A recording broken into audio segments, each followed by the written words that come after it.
அதாவது திரு பொன்முடி அவர்கள் வந்து திமுகவின் அந்த காலத்தில் பழைய வரலாறு எடுத்து பார்த்தீங்கன்னா, திமுகவில் இருக்கிறவங்க எல்லாருமே காங்கிரஸ் ஆட்சியை விளக்குறதுக்கு முன்னாடி இது மாதிரி மோசமாக பேசினா பதவி உயர்வு தர்றது, அமைச்சரவை இடம் தர்றது, இப்படிலாம் இருந்த காலகட்டம் அது.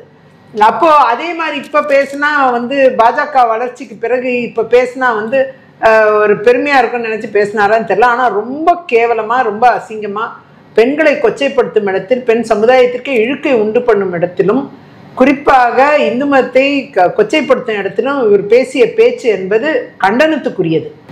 ஏற்கனவே இவங்க மனநிலையே அதுவாக தான் இருக்குது. அதனால தான் அந்த மாதிரி பேச்சுக்கள் வருது. இன்னைக்கு சிவிலைஸ்டு சொசைட்டியில் இப்படியெல்லாம் பேசுறதுக்கு இவங்க முற்படுறாங்கன்னா அப்போ இவங்க எவ்வளோ பின்தங்கி இருக்காங்க, இவங்க மனநிலை எவ்வளோ மோசமானதாக இருக்குது, அதை தான் நம்ம பார்க்க வேண்டும். மக்கள் பாடம் புகட்ட வேண்டும். அப்போதான் இதற்கு பதில்.